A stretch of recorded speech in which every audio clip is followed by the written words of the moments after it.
Paul's California mansion has been raided by the FBI, multiple news organizations report. You can see in this aerial footage agents in uniform outside his home in Calabasas. You know what's funny about your brother? Your brother talks more shit than anybody else on the planet. They're trying to sue people when people talk shit. There's people out there saying they're fake fights, they're fixed. You know, for me, in my opinion, I think it's scripted a little bit because, you know, of the weight difference, and, you know, Joshua's a former, you know, champion. And also, you know, he's current, he's active. That was not a boxing match. Jake Paul had a very healthy fear for his life while he was in there. He was running away. He was trying to get distance. Then he was trying to step in to win this contest. And then he's trying to get out of the way so that he doesn't get hurt. Jake Paul is once again caught in controversy as fresh claims accuse him of scripting major fights, including his Netflix bout with Anthony Joshua. While officials deny such accusations and dismiss arrest rumors, skepticism around Paul's legitimacy has hit a new high. With his past controversies resurfacing, many now question whether this could finally derail his rapid rise in boxing. FBI agents have raided the Southern California home of YouTube star Jake Paul. Federal officials say the search was part of an investigation. Wendy Birch is in Calabasas with what we're learning tonight. Sky 5 was overhead this morning as federal agents entered Jake Paul's Calabasas home located in this gated community off of Mulholland Highway. We counted close to 24 federal agents, some of them in tactical gear, entering the residence. Why they were here and what they were looking for, that remains unclear. The federal search warrant has been sealed and no one is offering. For years, boxing analysts, former fighters, and promoters have questioned Jake Paul's credibility long before any arrest rumors emerged. From carefully chosen, past their prime opponents to odd pacing, late knockdowns, and rumor-restrictive contracts, critics argue his rise has looked more manufactured than earned. Because I've always been curious about this, because, like, you know, you saw the Askren fight, we saw these fights that he went into. The Fury one obviously didn't go the way that I thought it was going to go, just because I was so convinced that, like, Jake had these fights fixed, and there's a lot of people who talk about the fights being fixed because it's just the way it is. Yeah, they tell me that too. They're like, tell me you're not going to take a fall against Paul. Everybody says that to me. I'm like, are you kidding me? You could have paid me all the money in the world. Veteran figures in boxing note that while Paul brings money and attention to the sport, his matchups often avoid real danger, fueling suspicion that outcomes protect the brand rather than test true skill. As doubts keep stacking up, each controversy reinforces a growing belief that Jake Paul's boxing run is built on optics and control, not the sport's raw unpredictability.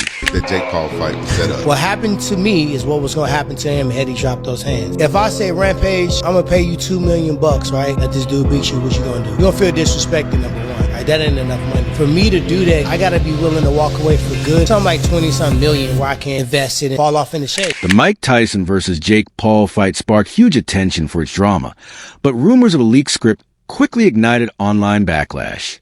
Alleged audio clips fueled claims at key moments, including Tyson's apparent fatigue before Paul's knockout, were staged, pushing skepticism around the fight to a new level. In the United States is $1.3 million. Again, that's over the course of the person's entire life. Jake Paul earned 30 times that in one night. People talk about winners and losers, like Jake. After defeating Mike Tyson, Jake Paul spoke confidently about his performance, claiming he was barely touched and never truly hurt. His fans embraced the comment as proof he could handle even legendary opponents. But critics saw it differently, pointing to the lack of danger and Tyson's subdued showing as further evidence that the fight was never a true test. Big as the Super Bowl. Big as the what? Why was Mike wearing assless chaps, though? Did that moment go viral with his cheeks out? I don't know. It made my stomach hurt. I was seeing it Why didn't he while have I was underwear ringside. He had a G-string on, is what he had. Almost. I thought he was completely butt naked. Nah, he looked like a stripper. But yeah, biggest live gate, 18.1 millions in U.S. boxing history outside of Las Vegas. A phenomenal night. I'm sorry I didn't knock him out, though, guys. Shut the fuck up. It was crazy when we talked about this. I told him you were going to say some dumb shit. You did the right thing at the end. The recent fight with Anthony Joshua has drawn similar criticism, with many calling the matchup absurd given the vast gap in experience, size, and pedigree. A YouTuber turned boxer with a 12-1 record facing a former two-time heavyweight champion has led commentators to label the bout a spectacle, viewing Paul less as a legitimate challenge and more as a lucrative cash grab. Jake Paul, fake Paul I call him, against Anthony Joshua. Massive unit, two-time world champ, still got a big punch. I think he's mentally fragile at world level if he goes against the big guns because of the knockout, especially the bar knockout when he got fucking splattered. You know what I mean? In round 5, and he got hurt early on, and then he got done. And he's not been in the ring for 13 months. Yeah. But can you see a world in which Jake Paul is competitive in this fight? No. No. No. How do you see the fight going if AJ takes it serious? It'll be over. Despite the criticism, Jake Paul is entering the fight with a confidence that has surprised even veteran observers. Analysts note a sharper focus and determination than in past matchups, pointing to a mindset built on both physical preparation and mental resolve. Rather than underestimating a former heavyweight champion, Paul appears to be embracing the moment as a chance to prove himself on the global stage. He's very big. I'm here to shock the world, inspire the next generation. We're in the Heat arena. I'm a big Heat fan. Miami's on fire. This is my first pro fight, was in Miami against Gibb. I'm bringing that same energy. Despite talk of a first-round knockout, Paul's growing confidence has been met with heavy skepticism from veteran analysts. Critics argue that challenging someone like Anthony Joshua is unrealistic, given Joshua's years of elite training, championship experience, and proven durability. Some observers also question whether Paul's physique and performances can truly translate against that level of opposition, feeling ongoing doubts about how he will hold up in a genuine heavyweight test.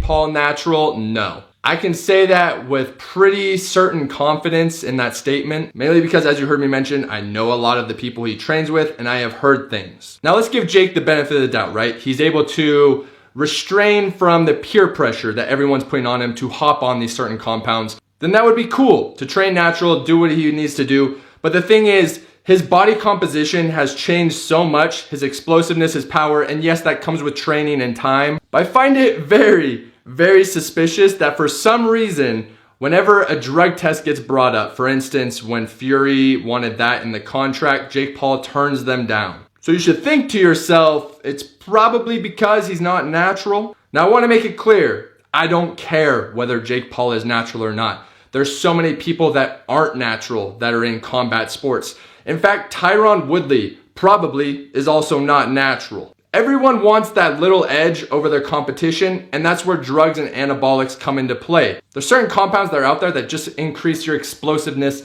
immensely, your recovery, so that you can stay in the same weight class, which is very important for combat sports, whether that's boxing, UFC, whatever type of combat sport you're doing. So that is why you guys have seen so much improvement from Jake Paul. Of course, he has a great circle around him, great trainers, great coaches, a great regimen, but definitely anabolics play a very fundamental role in that. They allow him to train as hard as he does. They allow him to increase his power and speed. And of course, when you think of those concepts, that's essentially the recipe. Despite the controversies, real money is pouring into the fight, making the betting action part of the drama itself. Fans, casual bettors, and even high-profile figures are wagering on the outcome, further blurring the line between a legitimate sporting contest and pure spectacle. So do you think it's going to be real, this fight? Do you think it's actually... So you think that Jake Paul... You couldn't fake it. You really think Anthony Joshua's going to put his whole livelihood on the line for Jake Paul? No, I don't think he would. So there you go. It's over when he wants it to be over. There could be some kind of tacit agreement in the background. How? Where they have a handshake. Then that's illegal. You're going to jail. Exactly, it's illegal. That's what I was going to say. So you can't. Because it's not an exhibition. No, it's a fight. So and people are betting on it. Big amounts of money. So we're watching this. I'm flying out there next week to Miami to watch it. So I'm going out there. He's laughing. I'm getting some on. So it's all good. But it's like Jake Paul against Anthony Joshua. 6 foot. Was he 6'6"? About that. Fucking. What's he? 16. What's 245 pounds? He can't be a pound over 245. What's so that in stone? The best part, just on 17 stone or just under. So Jake lost to Tommy Fury, and that's the one everyone keeps on. Do you think he's improved much since Tommy Fury? Yeah, but do I think he's improved enough to be competitive? Unless I close my eyes and Josh is completely shot to bits, no. Yeah, and so is the potential that Jake Paul, like, I know you keep saying no, I know you're right, but is there a world in which you see Jake Paul? As rumors of a leaked script spread, boxers who face Jake Paul face criticism, with some accusing him of damaging his legacy. Fans speculated that even Tyson had sold out, tarnishing his storied career by taking part in a fight scene as staged. Paul's script was fully leaked all the way down to the bow Jake did in round 8. This profile on X posted it anonymously one day before the fight, explaining everything before deleting it today. A fake script has been going around that said Mike Tyson will get KO'd in round 5, but that one was clearly not real or an older script. This will give you goosebumps. I'm just going to read you parts, but if you want to see the full script, I'll show you it at the end. Round 1, opening bell rings and Tyson is showing flashes of his old form, but slower than his prime. Round 2, Tyson comes alive, but his breathing grows heavier. Round 3, Paul gains confidence and lands a sharp right that stuns Tyson. That's exactly what happened. Then round 4 and 5, the fatigue sets in strong for Tyson and Jake is landing a bunch of hits. Round 6, Jake showboats, which is the tongue thing he did here. Then on round 7, Jake plays it safe to not KO Mike. And round 8 wins by decision and bows at the end. This is crazy. Subscribe if you want to read it yourself. Observers noticed odd moments in Jake Paul's fights, like Tyson allegedly giving instructions and referees signaling Paul, sparking scripting rumors. Matchroom CEO Eddie Hearn denied the fight is fixed, insisting it will be a real professional bout under Queensberry rules. Subscribe.